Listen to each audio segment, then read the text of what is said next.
Muy buenos días, tardes o noche, dependiendo del horario en que nos ve. Nosotros somos el equipo 4 y vamos a presentar el tema de grados de libertad y espacio de trabajo. Para empezar, especificaremos qué es un robot en temas mecánicos. Este está hecho de partes que se unen para que puedan moverse. Estas partes se llaman eslabones, así como lo podemos ver en la imagen. Son las partes como en la parte humana serían los huesos. Luego seguimos con los que están conectados por articulaciones que permiten que el robot se mueva, sean nuestros codos o rodillas, para ejemplificando una parte de lo que es un humano. Las articulaciones, para más ejemplo, son como juntas del robot y deciden cómo pueden moverse. Por ejemplo, pueden permitir que el robot gire o se mueva hacia adelante o hacia atrás. La forma en que estas partes están conectadas determina cómo se puede mover el robot y qué pueden hacer.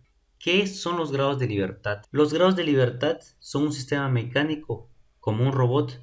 Nos indican cuántos movimientos distintos pueden realizar de manera independiente. Si un sistema tiene más grados de libertad, significa que puede moverse de maneras más flexibles y complejas en su espacio de trabajo. Es muy importante saber y comprender que los grados de libertad son esenciales para el análisis y diseño de cualquier mecanismo o estructura, ya que determinan las posibles maneras que un objeto puede moverse o ser orientado. Es decir, no puede alargarse o acercarse más, tiene su propio espacio de trabajo. Cuando nos referimos a los brazos de un robot, nos centramos en una medida crucial, sus grados de libertad. Estos grados de libertad determinan la cantidad de movimientos independientes que pueden realizar los brazos del robot. Por lo general, los brazos de los robots tienen más de 6 grados de libertad, lo que significa que puede moverse en múltiples direcciones alrededor de diferentes ejes. Imaginemos un brazo robótico como una serie de segmentos articulados conectados entre sí, es decir, similarmente a un brazo humano, pero con la capacidad de moverse de manera más compleja y precisa. Cada articulación proporciona un grado de libertad, lo que permite que el brazo pueda moverse en una dirección muy específica. Cuando mencionamos que un brazo de robot tiene más de 6 grados de libertad, estamos hablando del número de ejes de rotación en sus articulaciones. Cuantos más ejes de rotación tenga, más flexibilidad tendrá en el brazo para posicionar una herramienta en diferentes posiciones y ángulos de su espacio de trabajo. Como por ejemplo en esta imagen podemos ver los giros y las articulaciones y los grados de libertad. Desde el giro, la elevación, la muñeca, la desviación, el brazo, la extensión del codo, el giro del hombro, el barrido del brazo y la base. Es decir, un sistema complejo que significa significa los grados de libertad del robot o un mecanismo. El día de hoy yo voy a explicar sobre los grados de libertad en las articulaciones, que se refiere al movimiento que puede llegar a tener un robot. En este caso puede ser que se mueva o se desplace hacia izquierda, derecha, arriba o abajo, e incluso puede llegar a ser giratorio. Bueno, los grados de libertad son muy esenciales para identificar la flexibilidad y la capacidad de movimiento que puede llegar a tener un robot. Entre más grado de libertad tenga, permite realizar múltiples tareas complejas y adaptarse a diferentes situaciones en un espacio de trabajo. En este caso, tenemos 6 grados de libertad importantes. El primero es el rotacional, el cual suministra un grado de libertad consistente en una rotación alrededor del eje de la articulación. ¿Esto qué quiere decir? Que en un eje específico va a poder estar rotando alrededor de él. En el caso de la prismática, consiste en el grado de libertad de traslación, es decir, que de igual manera en un eje específico se va a estar deslizando en forma de línea recta. En el caso del cilíndrico, dice que existen 2 grados de libertad, uno que es el rotacional y el otro es de traslación.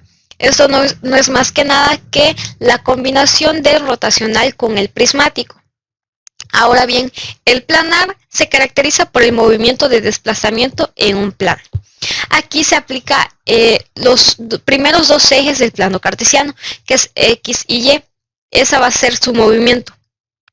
En la esférica combinan 3 giros en 3 direcciones perpendiculares al espacio. Aquí se aplica el eje X, Y y Z, es decir, va a tener más movilidad. Y en el caso del tornillo, consiste en una traslación a lo largo del eje como tipo de la prismática, que va a deslizarse en una línea recta, pero en un eje enroscado, porque hace forma de tornillo. Ahora bien, tenemos el espacio de trabajo, que no es más que nada el espacio en el cual el robot va a realizar su trabajo, sus movimientos. Aquí existen diferentes tipos, de entre los cuales son 4 fundamentales: el cartesiano, el esférico, cilíndrico y articulado.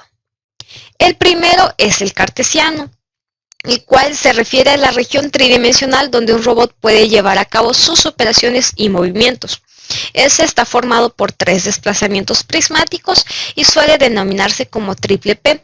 De igual manera, como el esférico, aquí vemos los 3 coordenadas del eje cartesiano, que es X, Y y Z.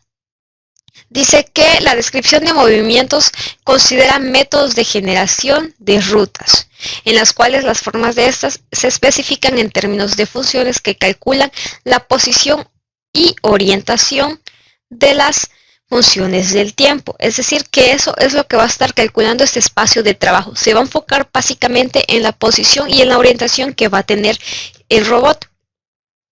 La segunda es el espacio de trabajo cilíndrico.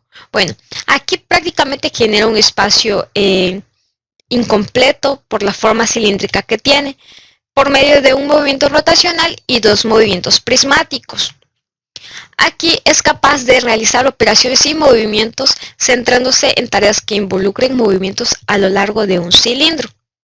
Una de las ventajas es que tiene cuando la tarea a desarrollar se encuentra centrada en el robot, es decir, se encuentra fija en el eje y tiene que hacer movimientos para cualquier lado, ¿no? Porque se va a estar moviendo. Y a este se le puede denominar como robot RPP. Y a continuación mi compañero le va a explicar los últimos 2 ejemplos para poder abordar más el tema. Bueno, ahora pasaremos al tercer tipo de espacio de trabajo, que es el espacio de trabajo esférico. Este espacio de trabajo se refiere a la región tridimensional en la que un robot puede realizar operaciones, movimientos, el cual se centra en tareas que involucran movimientos en un espacio esférico.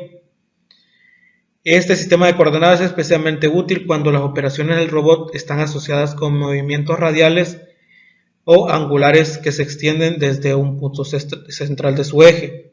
Este puede moverse podría decir, en un espacio de 360 grados.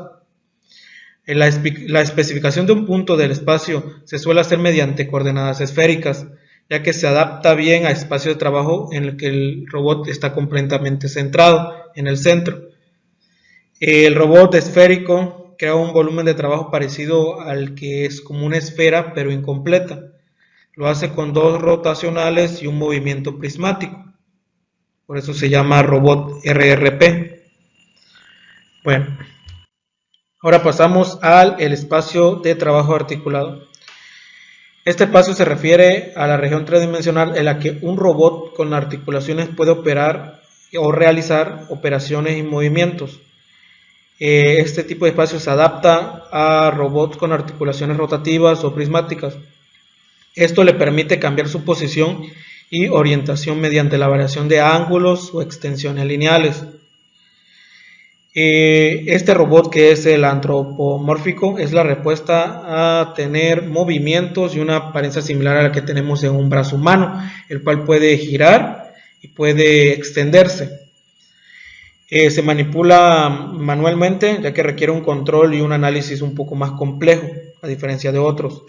También mayormente es el que más se emplea en la industria, ya sea manufacturera, automotriz y en operaciones de ensamblaje, soldadura y pintura, como lo vemos en las fábricas de autos, que se utilizan este tipo de brazos para unir el chasis del auto, las puertas, soldarlas, etc. La mayoría de estas articulaciones, o todas son las articulaciones, son de tipo rotacional. Bueno, ahora pasamos a los factores que afectan el espacio de trabajo. Ya que cada uno de los movimientos que puede realizar cada articulación con respecto al anterior se denomina grado de libertad, Ahora pasamos a las restricciones físicas y mecánicas que afectan a este dicho espacio. Tenemos como limitación la más importante el diseño de la máquina, así puede ser la longitud del brazo de un robot, los límites de la misma articulación o las capacidades de carga que tenga dicho brazo. Todo esto restringe el espacio de trabajo disponible. Estas restricciones son muy críticas durante la fase de diseño para asegurar que el sistema cumpla con los requerimientos que pueda llevar cada tarea, ya que ocuparemos diferentes requisitos para elaborar diferentes materiales o diferentes procesos. Todo esto afecta al espacio de trabajo. Mayormente en el ámbito de los robots industriales, dependiendo de la tarea que se lleve a cabo, va a depender del tipo de articulación, el tipo de movimiento que tiene que llevar el brazo robot. Buenos días, tardes o noches, dependiendo de la hora que veo el video, maestro. Bueno, continuemos con espacio de trabajo en robótica. El diseño de un robot implica calcular su espacio de trabajo para asegurar que sea capaz de ejecutar las operaciones requeridas. Esto incluye tareas como ensamblaje, pintura, soldadura o inspección, donde el acceso completo a las áreas de trabajo es crítico. Imagina un brazo robótico que puede moverse de muchas maneras diferentes porque tiene varias articulaciones. El área a la que el brazo puede llegar y mover cosas depende de cómo se unen estas articulaciones y qué tan largas son las partes del brazo. Piensa en esta área como una burbuja o una dona alrededor del brazo, mostrando dónde puede y no puede llegar. Eso nos ayuda a entender qué tanto hace el brazo para agarrar objetos o qué distancia utiliza. Bueno, esto deberíamos de definir el espacio de trabajo, ya que el robot, o bueno, este tipo de brazo robótico que se asemeja a una mano humana, ya que estos robots trabajan a velocidades altas en una fábrica, hacen múltiples tareas por minuto. Podríamos decir que en una embotelladora las tapitas, las tierras y las procesa el robot puede ser 100 por minuto. Esto quiere decir que trabaja a una velocidad bastante alta y definir el espacio de trabajo del artefacto, de la máquina, del robot o de cualquier máquina que sea es muy importante. Esto nos ayuda a prevenir accidentes sobre todo y pues que esté más que nada para prevenir accidentes. Porque pues ya en cuanto a, dependiendo igual de qué tamaño es el robot, porque los robots industriales son más de gran tamaño. Mejorando el uso del espacio de trabajo. Pensar en cómo hacer que un robot use su espacio de la mejor manera para que pueda hacer más cosas sin necesitar más lugar o hacer cambios grandes, para no hacer tanto desperdicio. Utilizando programas de computadora y tecnología avanzada para simular y probar cómo el robot se moverá en su espacio. Esto nos ayudará a hacer ajustes antes de construirlo, cambiar, antes de programar y hacer que echar a andar un robot. Lo primero que se debe hacer es simularlo. En la actualidad existen múltiples software para hacer simulación. Un ejemplo de esto es el software Cirrus, que nos ayuda tanto a programar el robot como ver el movimiento que hace. Y aquí es donde también entra en juego lo de definir el área de trabajo del robot. Ejemplos reales mejorando el espacio de trabajo. Caso de estudio, robot en manufactura automotriz. Desafío, un fabricante automotriz necesita aumentar la eficiencia de su línea de ensamblaje para mantener su competitividad. El brazo robótico utilizado para instalar componentes electrónicos en el tablero de los vehículos no podía acceder a algunas áreas sin reorientar el vehículo varias veces. Lo que aumenta el tiempo de producción. Esto es una pérdida de las 7 pérdidas de Deming. Esto es pérdida de tiempo y también de movilidad. Es una merma. Solución. Se rediseñó el brazo robótico para incluir 2 grados de libertad adicionales, permitiéndole alcanzar todas las áreas necesarias sin reorientar el vehículo. Ahí ya no se va a perder tanto tiempo y tampoco obviamente ya no se va a mover tanto el robot. tanto el automóvil, perdón. También se optimiza el software de control del robot para mejorar sus trayectorias de movimiento dentro del espacio de trabajo. El resultado, pues la producción se incrementa en un 20% y el tiempo se reduce, al igual que ya no va a estar en movimiento tanto la otra parte de la reorientación de otros dispositivos. Cinemática inversa y cinemática directa. Cinemática inversa. El principal objetivo de la cinemática inversa radica en encontrar los ángulos de las articulaciones conociendo la configuración, posición y orientación. Esto nos quiere decir que nosotros vamos a calcular los ángulos de las articulaciones. Las articulaciones ya la debieron retomar los compañeros, pero las articulaciones serían esta de aquí, esta que está señalando el cursor, y esa de aquí. Ya nosotros conocemos la posición a la que debe hacer el robot, o sea, qué es lo que va a hacer, cómo se va a mover y en qué es lo que debe hacer. Por ejemplo, retomando la de embotellamiento, queremos que agarre la tapita y la coloque en una botella o puede ser otra. Nosotros ya conocemos el movimiento que va a hacer el robot, lo que debemos encontrar, ya sea con matrices inversa, una transpuesta, la regla de Gauss, etcétera, diferentes métodos matemáticos.